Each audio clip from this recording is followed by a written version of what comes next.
At this time, it is my pleasure to introduce to you your next featured speaker. He hails from Dallas, Texas. He is a man who, we have a Dallas, Texas resident here. Welcome, sir. Two of them, okay. Your next speaker is a man who not only professes the greatness of individuals, but has experienced the concept of greatness. He was number one in a sales force of over 3,000 salespeople.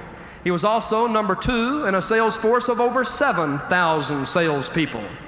He's a man who has worked very hard for the beliefs and convictions he possesses. I'm delighted to say that he is the author of the very successful and popular book, See You at the Top, which is now in its 9th printing and has sold over 143,000 copies in its brief existence. I'm also delighted to say that this book and the philosophy behind this book is now being taught to the young people in the schools throughout America in many communities. Zig Ziglar, ladies and gentlemen, is making an impact. A great man who believes that it's your aptitude, not just your attitude, that always determines your ultimate altitude. Ladies and gentlemen, would you please join me in welcoming my friend and yours, Mr. Zig Ziglar. Thank you. Thank you. Just for a moment, let's play a game. Let's pretend that your telephone rings tomorrow morning, and the voice on the other end says, "John, I've got some marvelous news for you. We've just won a trip to Acapulco. There are going to be 4 of us that can go. There are only 2 of us, my wife and myself. We leave at exactly 8:45. We're going to stay on the beach 4 days. We will live in a millionaire's villa. We will have everything at our beck and call. We will live the life of luxury for 4 full days." Now remember, John, we leave tomorrow morning at 8:45. My only question is, can you be ready to go at 8:45? May I see the hands of those who could, in fact, respond and say, "Yes, I could go." Just for a moment, let's continue the game by saying, you got the telephone call, you accept it, then all of a sudden it dawns on you, hey, I've got some things to do. As a matter of fact, I've got to do this and this and this and this and this. And as a matter of fact, you turn to your wife and say, "Honey, I just don't know whether or not we can make it or not." She says, "Now hold the phone, John." She whips out a sheet of paper. She says, "Now what's the first thing we got to do? What's the second thing? What's the third thing? What's the fourth thing? What's the fifth thing?" How many of you, honest to goodness, believe that during the next 24 hours you could get more done than you normally get accomplished in 3, 4, 5, 6 days? Would you hold up your hands, please? Here's my question, please. Why don't you go to Acapulco tomorrow? Every day of your life. Why don't you, in your own mind, say, "Tomorrow I go to Acapulco if I get this done today"? Do you realize that if you were to do that and schedule it and lay it out, that it would be just a matter of weeks before you could, in fact, go to Acapulco at any time that you wanted to, or anywhere else you wanted to go? I was coming in on the plane yesterday, which is generally the way I fly. And I was seated next to an old boy, and I couldn't help but notice he had his wedding band on this finger. Now I looked at him for a moment. I said, "Friend, you got your wedding band on the wrong finger." He said, "Yeah, I married the wrong woman."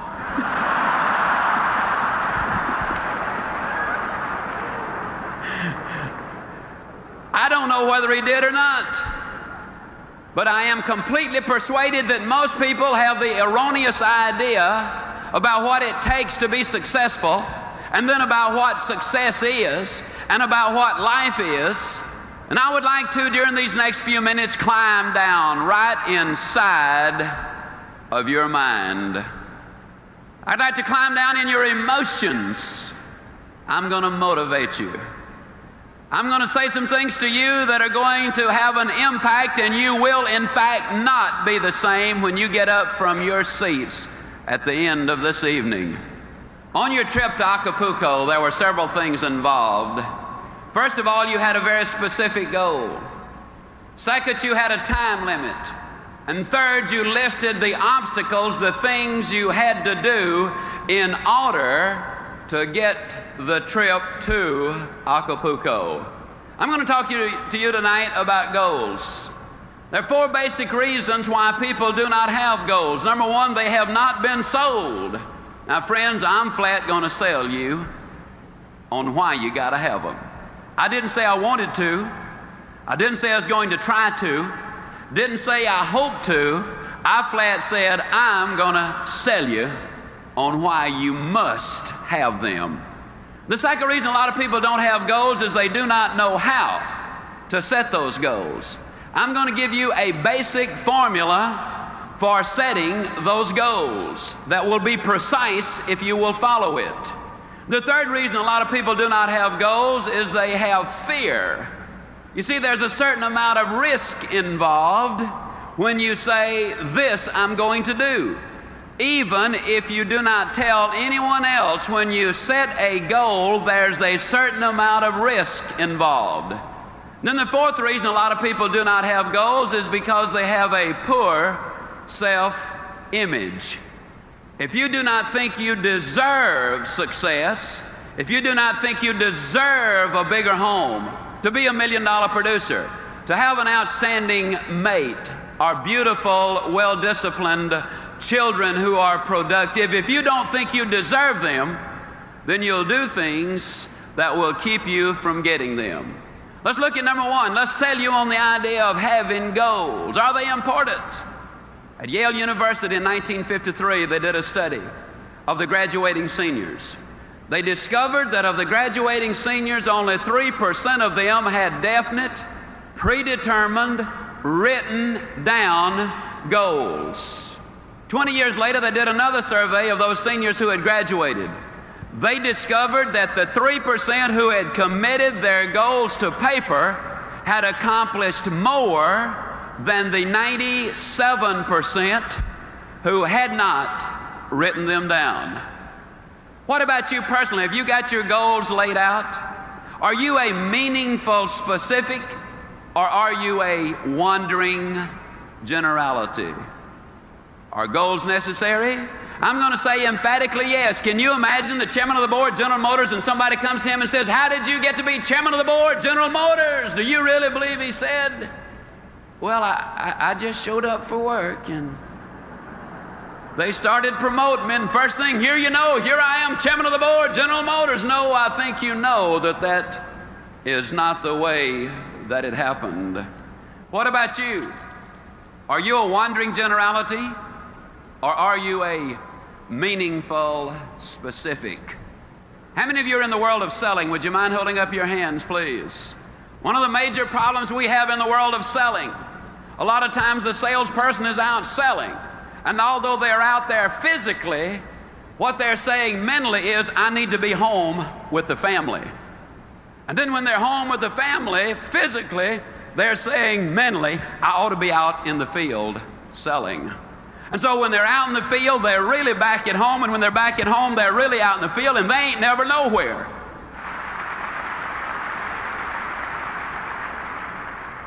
People today complain of lack of time. It's not lack of time that's the problem, it's the lack of direction. Are you a wandering generality, or are you a meaningful specific? Howard Hill was probably the greatest archer who ever lived. He killed a Cape buffalo with a bow and arrow. He killed a Bengal tiger with a bow and arrow. He won 281 consecutive tournaments. He was never beaten in competition. As a youngster, I have seen Howard Hill in newsreels from 50 feet draw dead aim and split the center of that bullseye perfectly in the center. And yet he could take the next arrow and literally split the first one. An amazing demonstration of skill. And yet I'm going to look at you dead center and say to you, I could spend 20 minutes with you And at the end of that 20 minutes, Dick, I could have any man in this audience or any woman in this audience hitting the bullseye more consistently than Howard Hill could have on the best day he ever had, provided we blindfolded Howard Hill and turned him around so he would not know which direction he was facing. And you rather obviously laugh and say, Zigler, that's silly. Of course. How could a man hit a target he could not see? That's a pretty good question. Here's another one. How can you hit a target you do not have? Have you got one?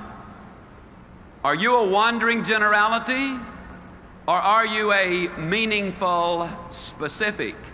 Are you going to work tomorrow because that's what you did yesterday? If that's the reason you're going tomorrow, you won't be as good tomorrow as you were yesterday because you're 2 days older and no closer to the goal you do not have. You got to have those goals. A lot of people don't have goals because of fear. I want to skip one and talk about this one just for a moment.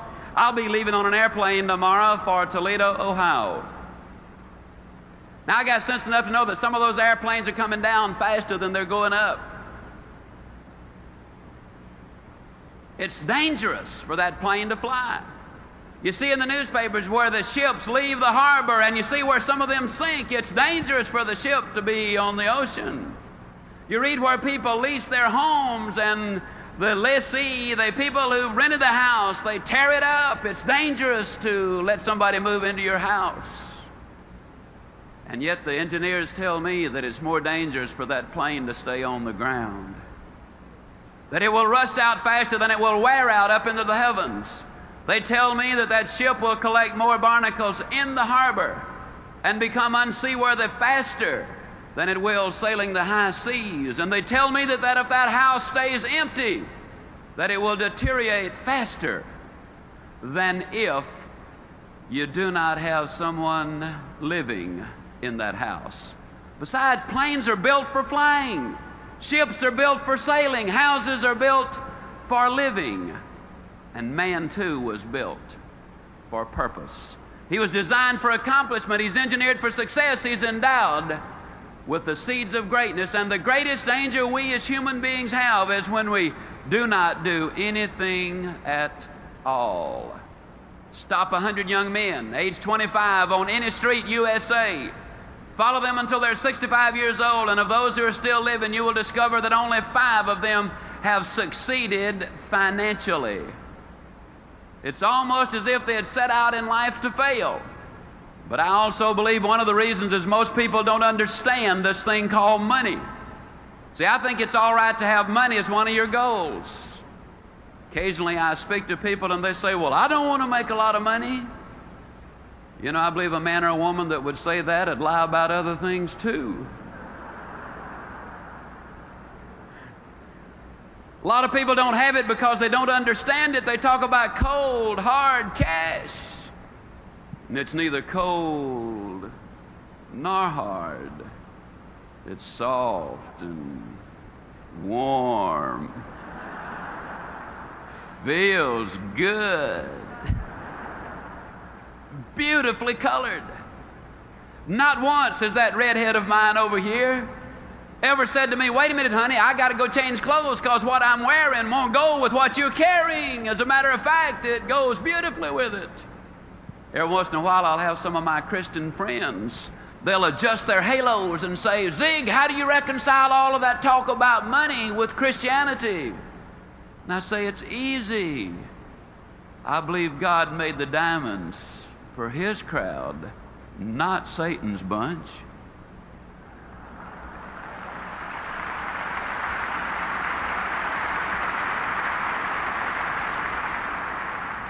I read my Bible and it tells me Jacob was a millionaire.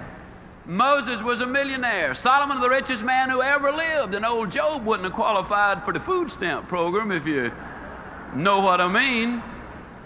No, money's all right. As a matter of fact, you cannot get too much money unless the money gets you. You know, Solomon told us in Ecclesiastes that he who seeks silver will never be satisfied with silver.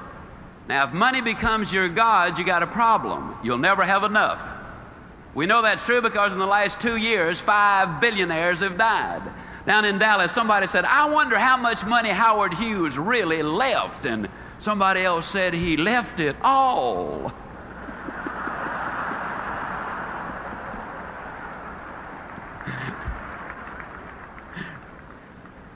So if anybody asks you how much you're going to leave, say, same as Howard Hughes.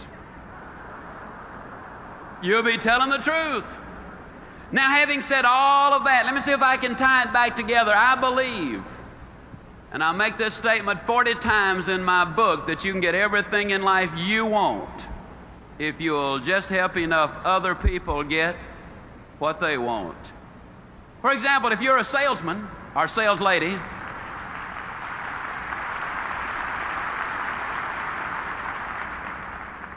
if you're selling a product that solves a problem, then you're helping someone else get what they want, which is the solution to the problem, so you get what you want and what you deserve.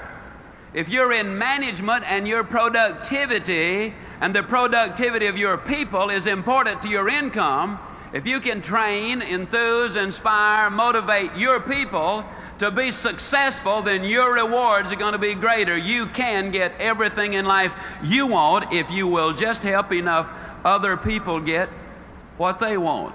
See, we can get what we want if we can give you some thoughts or some ideas or some motivation or some stimulation. If we can, in fact, leave you something so that when you go home tonight, you will be a better man or a better woman or a better boy or a better girl. Then you will be more successful tomorrow. Yes, there's danger in setting goals, but there's infinitely more danger in not setting them. Then a lot of people do not know really how to set goals. I'd like to share at some length with you on that. When I started writing this book, and I kind of got excited about it. I put in there some words. You can go where you want to go. You can do what you want to do. You can be like you want to be. And man, I wrote those words and I said, now Zigler, that's pretty good. As a matter of fact, I got to talking to myself, which is perfectly all right. It's all right even to answer. But if you ever catch yourself saying, huh? To the answer, you got a problem. Well, I caught myself with a problem. I was saying, huh? Because where I said you can be like you want to be, I looked down and there was a 41-inch waistline and 202 pounds of Zigler. And the thought occurred to me that one of these days that I might bump into some of you, and I could just imagine this conversation taking place. I could imagine you saying, Zigler, you believe that stuff you write? And I was going to say, uh-huh. Then I was going to imagine you saying, do you believe all of it? And I was going to say, man, yeah. Then I could imagine you poking your finger in that 41-inch waistline and saying, Zigler, do you really believe all of it? And then I was going to have to say, well, you know, us authors, we do take a little literary license every once in a while. But I knew I had to make a decision. I either had to take those words out of there, you can be like you want to be, or I had to do something about me. Not only that, but my boy was 8 years old at the time, and I think every father ought to be able to whip his children until they're at least 12. And the rate I was going, I wasn't even going to be able to catch mine. But the straw that broke the camel's back was when that redhead of mine kept telling me to hold my stomach in, and I already was. So I went down to Cooper's clinic. Now, Cooper is the guy who wrote the book Aerobics. When you see somebody out jogging, you can rest assured that's Kenneth Cooper who had an influence on them. Well, it's a 5.5-hour examination. First thing they did was took 2 quarts of my blood. Well, it looked like 2 quarts. They filled so many vials, I thought they were opening a branch of the blood bank right there. Then they dunked me in a tank of water 3 times. And the purpose was to determine the percentage of body fat that I had. When I got through, they told me that I was 23 9/10% pure lard. Then they put me on a treadmill, and you know, on the treadmill, the longer you can walk, the better your physical condition, and the worst possible condition was horrible. Well, I was determined to get out of horrible into just awful. and I made it by 4 seconds. When it was all over, the young doctor, Dr. Martin, skinny young doctor, runs in the Boston Marathon, does the good things, called me in, big smile on his face, optimistic, a real PMA advocate, probably reads Success Unlimited on top of it. Called me in and with a big old smile, he said, Mr. Zigler, we've got marvelous news for you. We run these figures through the computer, and according to our computer, and we know it's right, you, sir, are not overweight. However, he said, according to the computer, you are exactly 5 1/2 inches too short.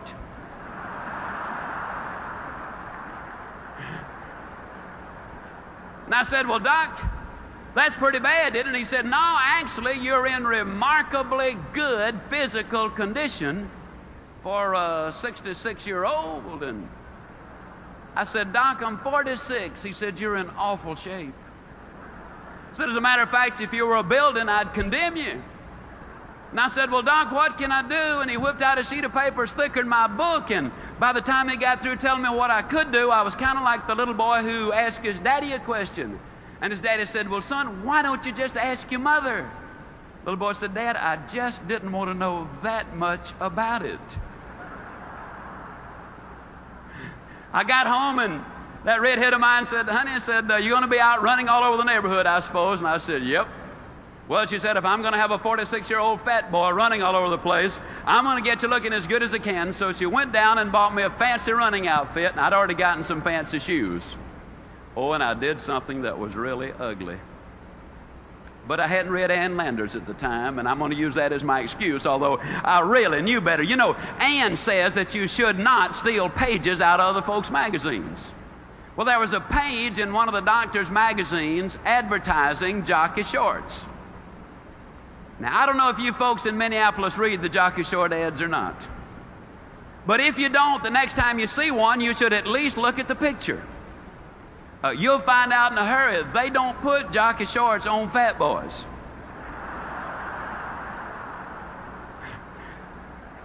At least they don't have a Goodyear. So I hung it up in my bathroom, and I said, now there's my hero. That's the way I'm going to look. Well, the next morning that alarm clock sounded off, and I hopped out of bed and put that fancy running outfit on and hit the front door and ran a block. Oh, but the next day I did lots better. I ran a block and a mailbox. Then the next day it was a block and 2 mailboxes, then a block and 3, and a block and 4, and a block and 5. One day I ran all the way around the block, came back in, woke the whole family up, and said, guess what Dad has done? And one day then I ran a half a mile. Then one day I ran a mile. One day I ran a mile and a half. One day I ran 2 miles. Started doing the sit-ups, only 8 the first day, then 10, then 20, then 40, then 80, then 120, then 200. Started doing push-ups, only 6 the first day, then 8, then 10, then 20, then 30, then 40. Today I do the GI push-up. That just means you push up in the air and slap your hands while you're in the air. I'll tell you, it's different from the others. And that weight started coming down from 202 to 165. The waistline dropped from 41 to 34. Oh, I know a lot of people have said to me, yeah, but I bet you were dieting religiously, which is partially true because I did quit eating in church.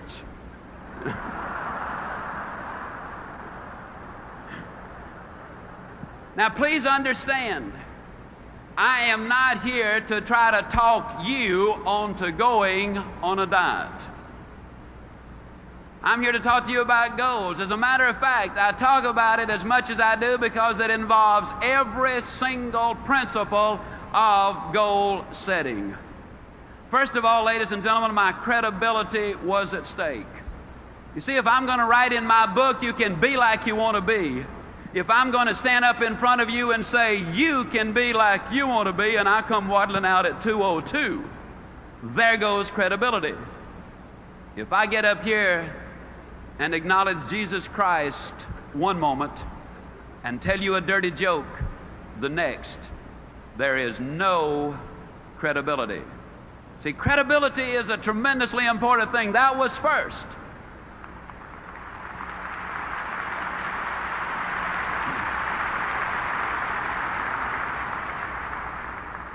And the second thing, that was my goal. You can't reach somebody else's goal. That's the reason I say don't let me talk you into going on a diet. That's serious business. If you want to lose weight, you start by going to your skinny doctor for a thorough examination. Now, if he's not skinny, swap doctors. See, there's something missing from a credibility point of view when a fat doctor tells you you ought to lose weight. Get you a skinny doctor and a thorough examination. That goal was mine. You cannot reach somebody else's goal. The third thing about that goal was the fact that it involved a big goal. If you're one for writing down phrases, please write this one down. You see, in order for a goal to be effective, it must affect change. And if it doesn't affect change, then the probability of you reaching the goal are pretty slim. 37 pounds made a difference in me. I run into old friends all the time and they say, hey, you've lost some weight. There's a difference. In order for it to be effective, it's got to be big, because it's the big goal that creates excitement. It forces you to reach in and utilize that which is there. And the next thing about the goal, although as a practical matter it was an intermediate goal, I'm going to use it for illustrative purposes as a long-range one. When I wrote this book, I was convinced it would sell. I sent it to 3 publishers. They were convinced it would not sell. They wrote me back and said, we don't think it'll sell. Now, when it got to the 4th printing, they wrote me again and said, hey, you know, we think that thing's going to sell. But at first they said no. I believed that it would. I believed also, ladies and gentlemen, that it would sell well. I was enthusiastic about it. I did a lot of work on it. So I decided I was going to go ahead and print the book myself. Now, most authors who print their own book, they generally print 1,000 copies, maybe 2,000, in rare cases 5,000. But I believe the next point about a goal is tremendously important. I believe you've got to have commitment. Now, I made that commitment. I ordered 25,000 copies for that initial printing. Now, can you imagine me with 25,000 copies in my warehouse saying that I weighed 165 pounds? Because you see, the first thing I wrote in the book was that I weighed 165 pounds, that I had a 34-inch waistline, and the day I wrote that, I weighed 202 pounds. Can you imagine me stuck with a warehouse full of books saying I weighed 165 and I come waddling out and saying, it works? I'd made a commitment. You got to have those long-range goals. And the rule is a simple one. You go as far as you can see. And when you get there, you'll always be able to see further. The doctor told me I had to lose 37 pounds. Now, that was specific. See, that's another point about goals. It's got to be specific. You can take the hottest day the world has ever seen. Take the most powerful magnifying glass you can buy in any store. Hold that magnifying glass over a pile of newspaper clippings on that hottest day, and you'll never start a fire if you keep the glass moving. But the moment you hold it still, you harness the power of the sun, you multiply it through the glass, and boom, you've got a fire. You cannot make it as a wandering generality. You've got to have a very specific target. 37 pounds was a very specific target. My target date was 10 months down the road. So I looked at the 37 pounds divided by 10. It came out 3 7/10 pounds. Boy, I got excited.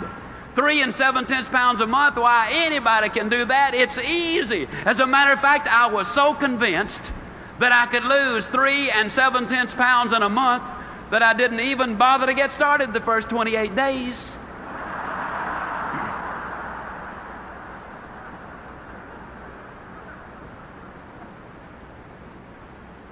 Yeah. Greatest labor-saving device ever invented was tomorrow.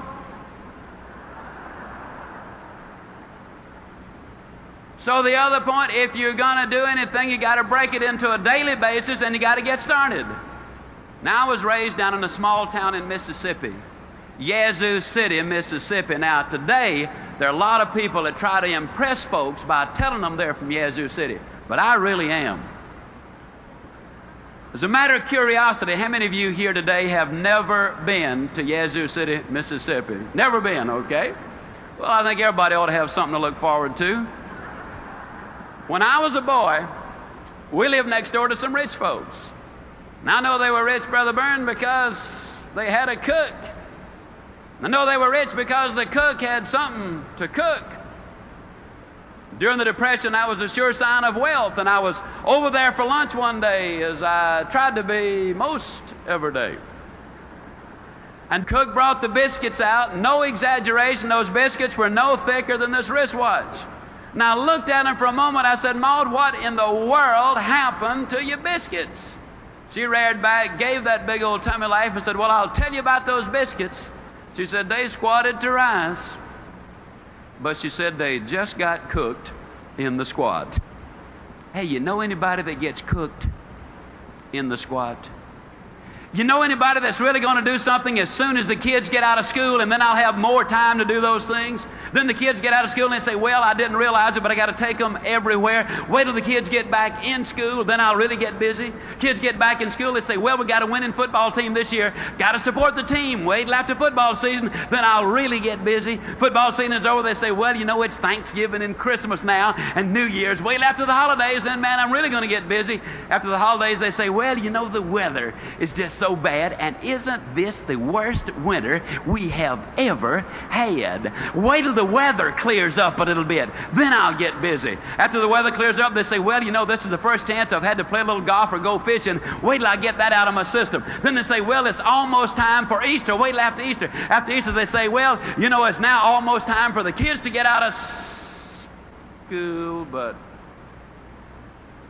that's where we came in, wasn't it?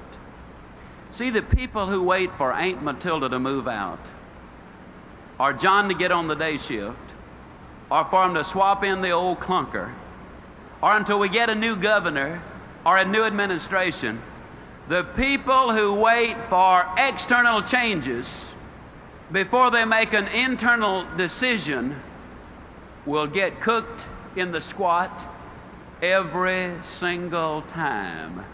I can guarantee it. If you're going to reach your goals, you got to make up your mind. You do something today. You can't do everything at once.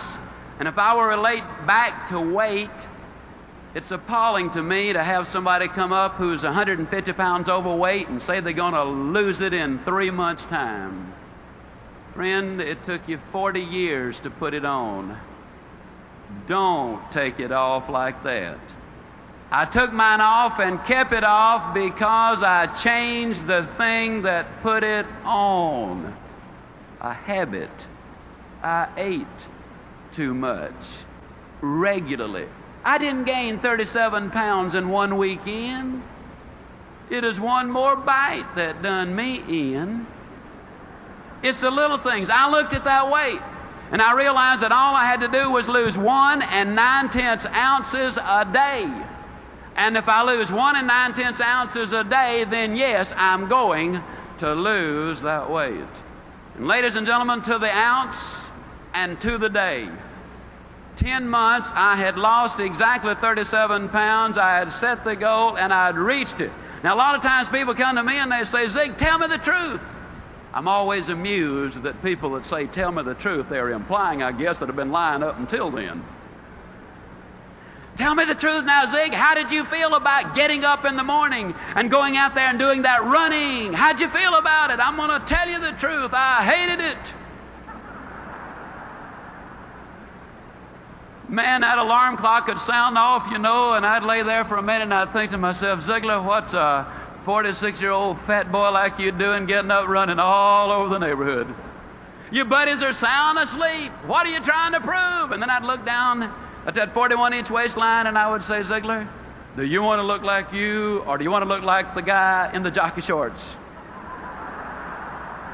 Well, I didn't want to look like me.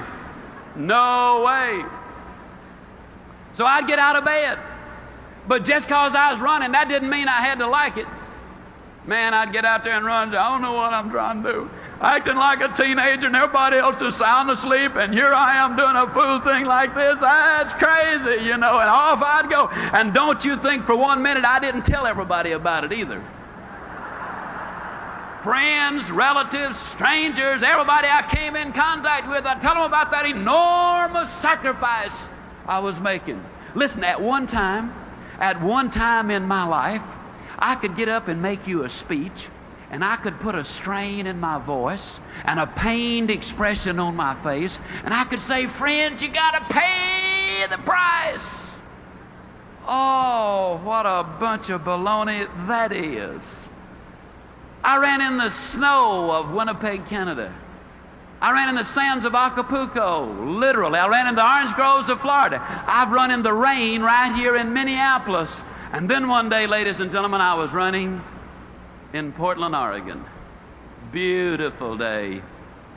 Never forget it. About 78 degrees. I was on Portland State University campus. And it was about 12:30 or 1 o'clock. I was scheduled to speak, I believe, at 4 o'clock. And I was out running, and as I was running on that campus, I looked around.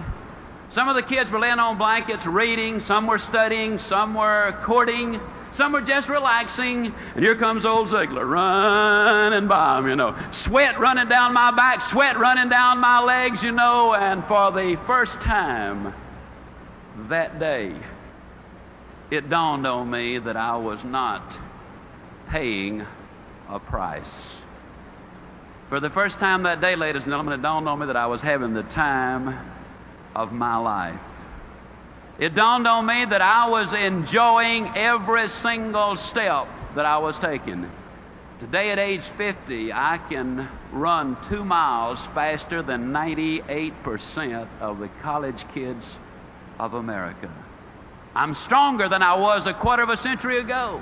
I can do things that I could not have dreamed of doing just a few years ago. I contend that you do not pay the price for good health. You thoroughly enjoy the price. You pay the price.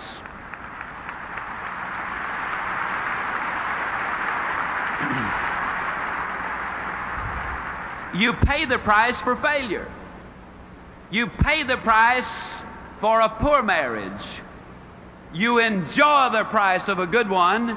You enjoy the price of success. You just look at the people who've made it and the people who have not made it. I believe we've got to change our vocabulary.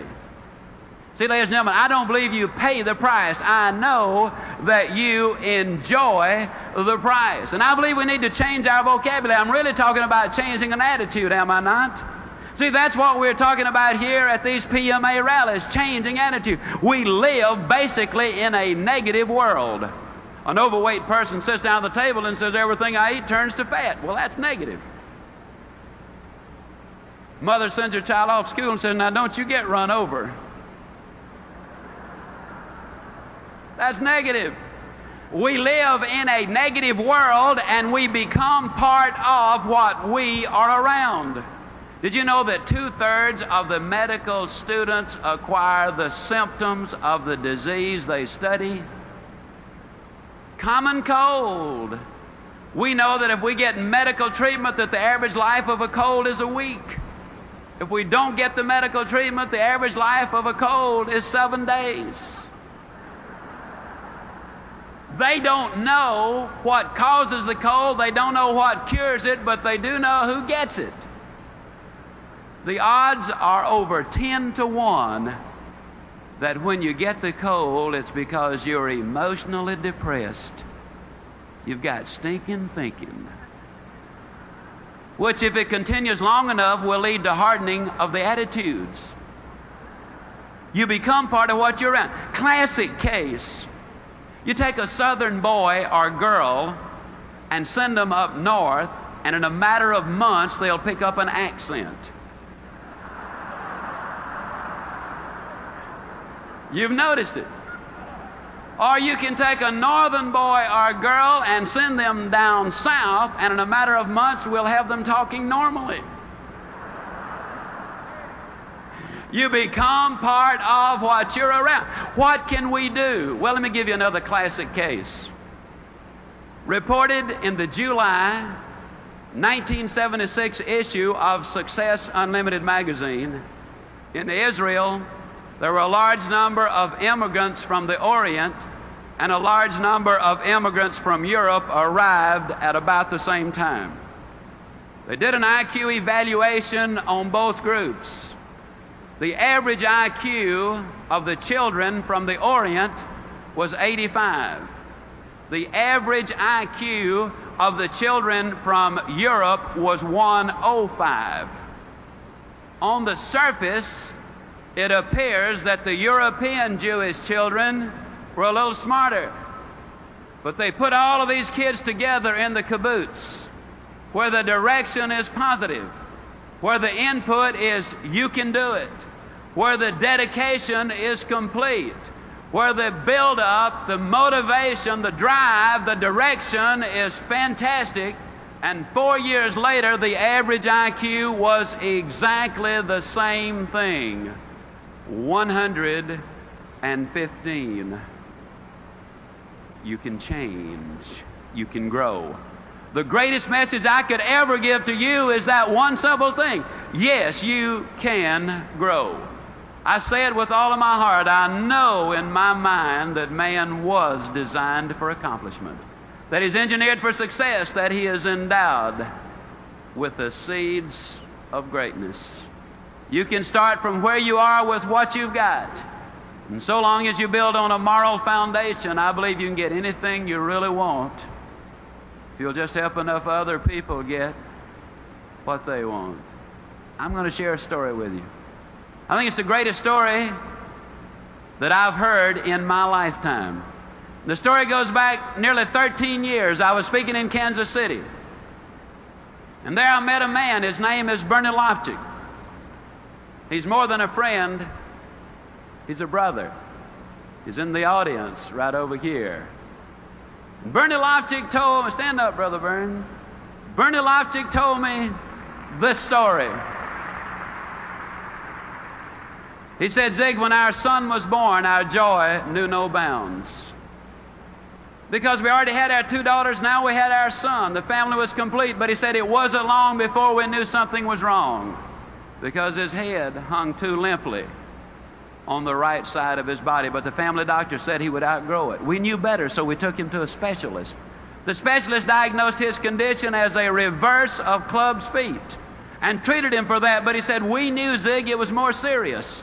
We took him to one of Canada's top specialists, and after an exhaustive examination, this specialist said, this little boy is a spastic.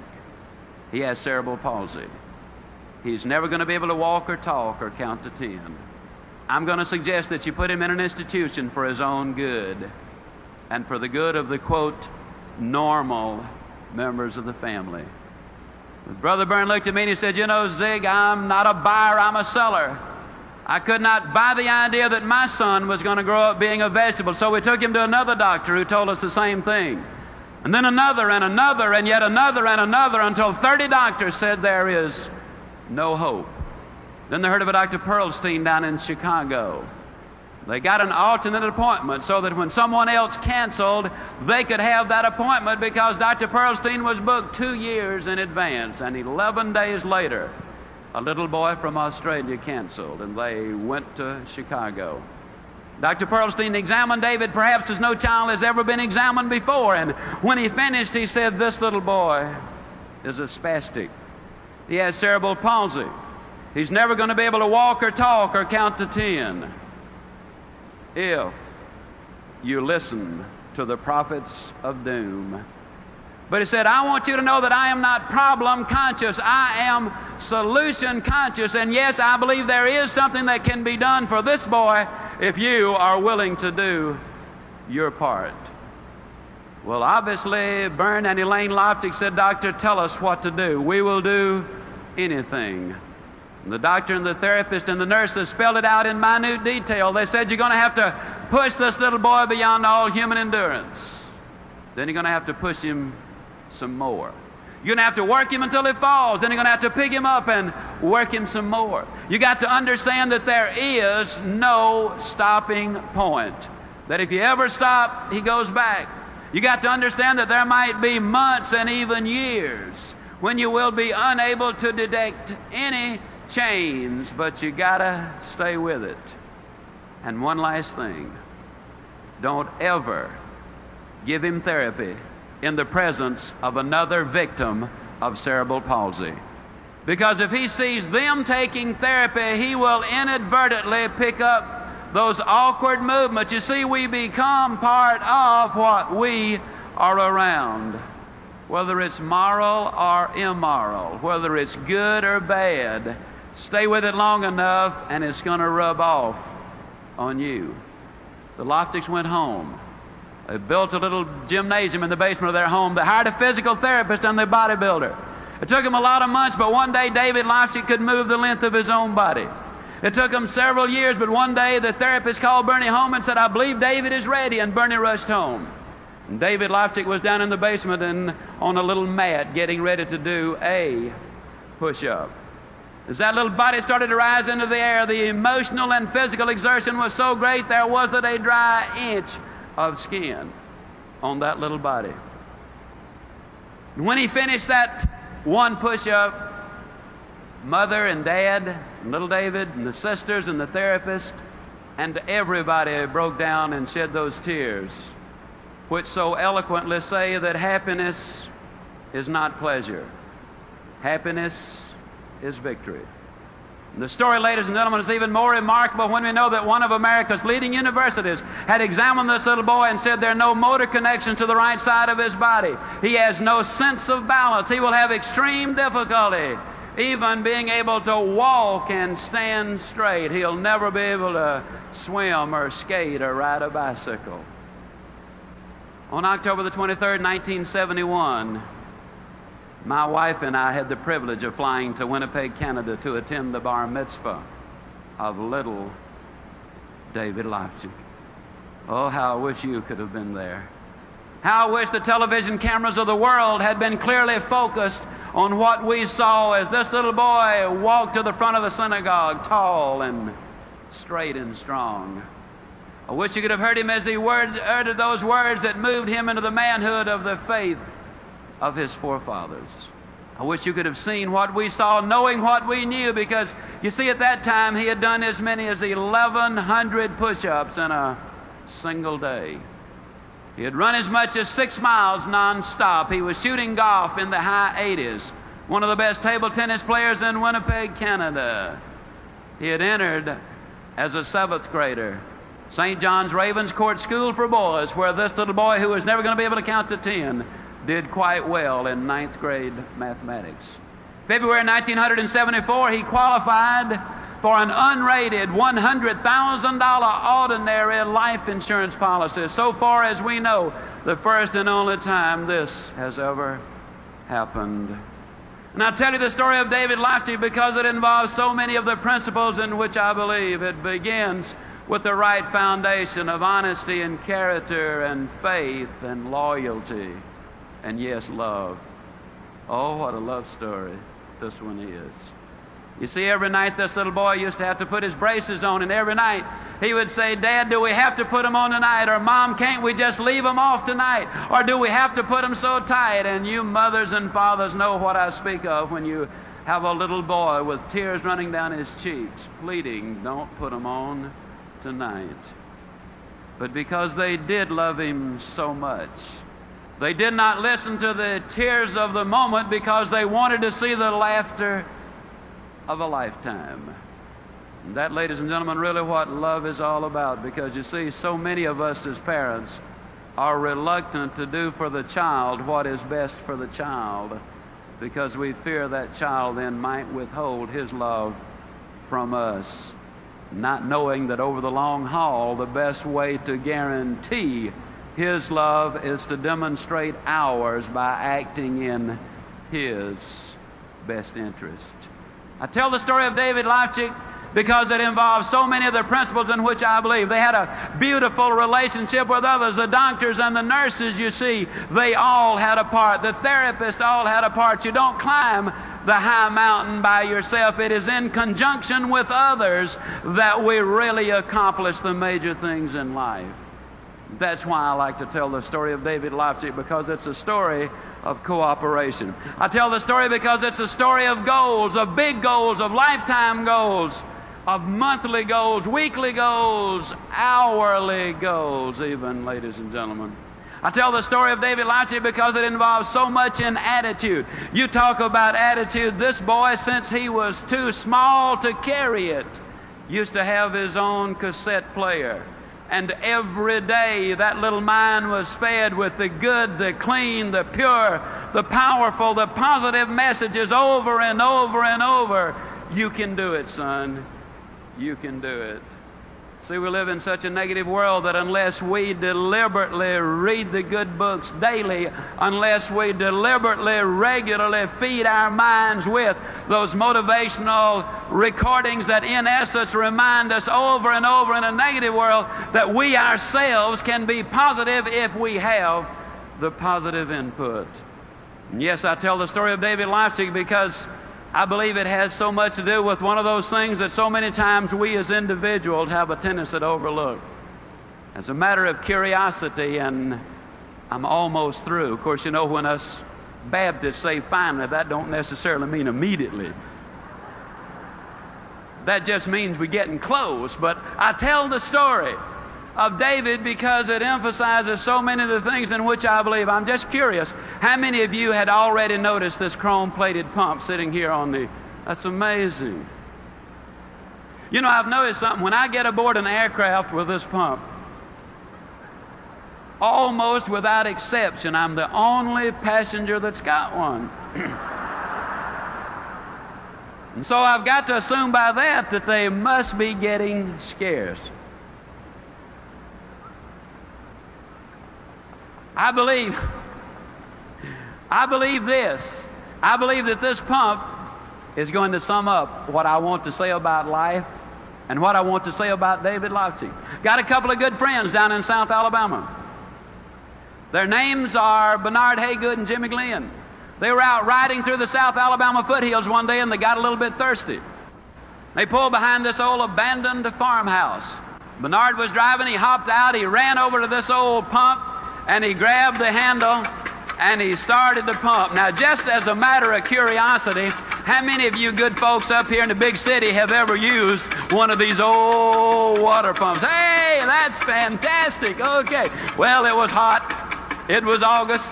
And old Bernard wanted a drink of water. And after he'd been pumping a couple of minutes, he said, Jimmy, better get that old bucket over there and dip some water out of that creek.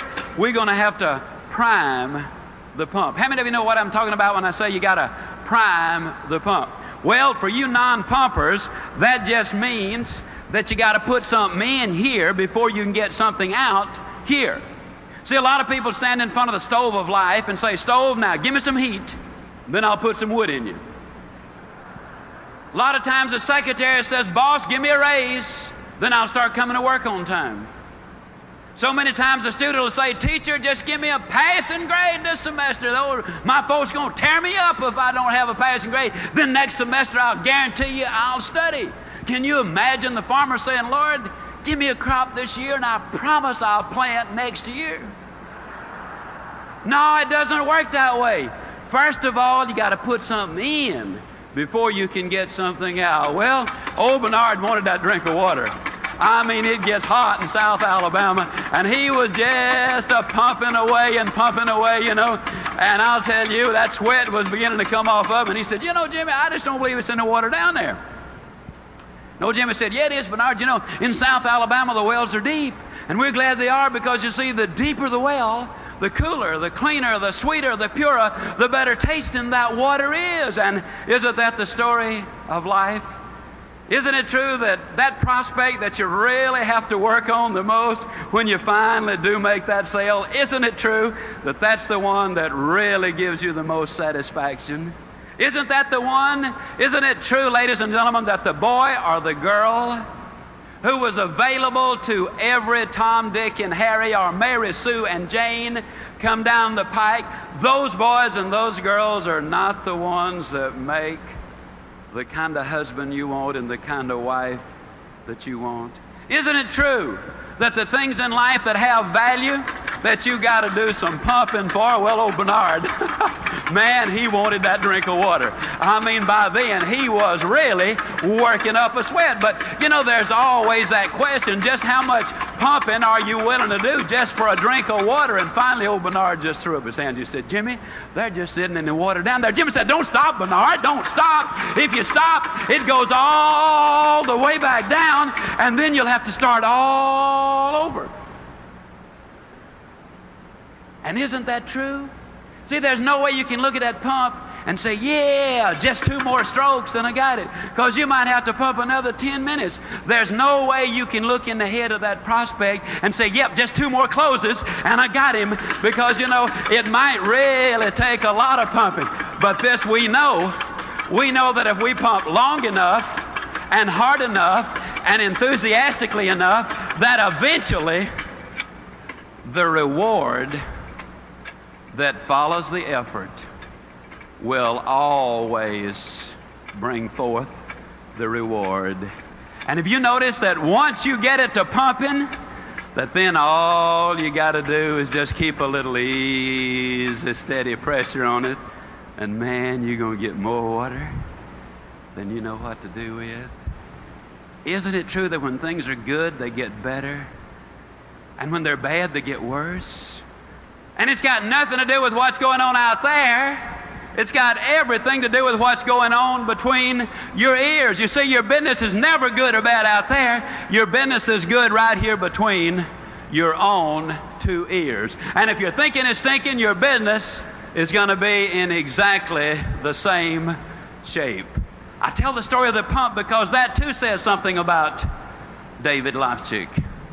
For one solid winter, David set the alarm clock 1 hour earlier than any other member of the family. The wind chill in Winnipeg, Canada hits as much as 80 degrees below zero. He put those skates on. He literally crawled out to the frozen ice. And it took him 1 solid winter to learn how to stand up. Later, he skated on the neighborhood hockey team. And I tell the story, ladies and gentlemen, because you see, it wasn't easy.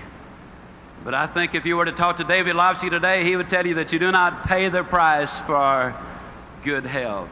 You enjoy that price. Now, I tell you the story because you see, there today is a sequel to the story. I was speaking out in Amarillo.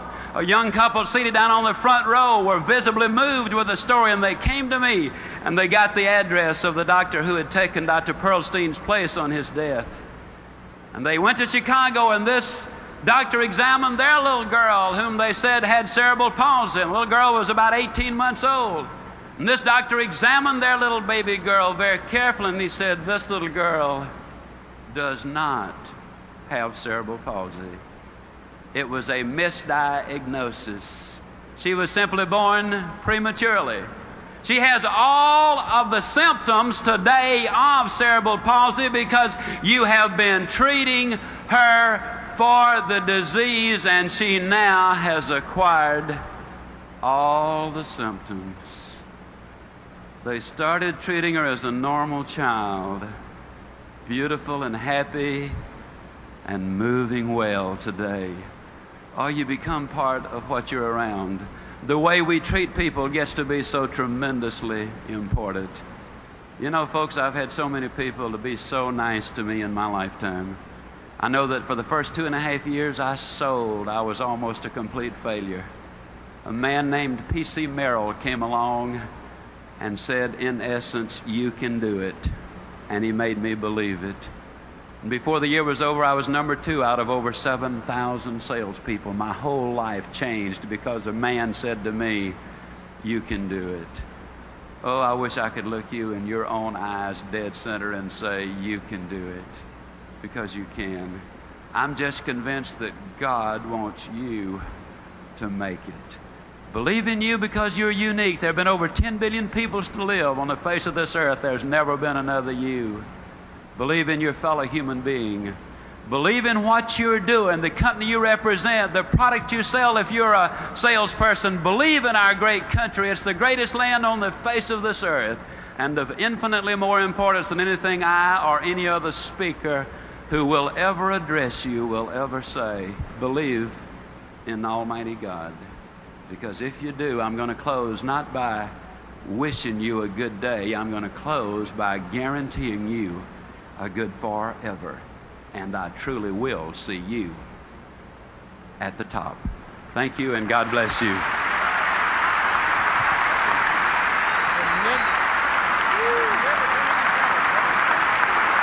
Zig Ziglar, ladies and gentlemen.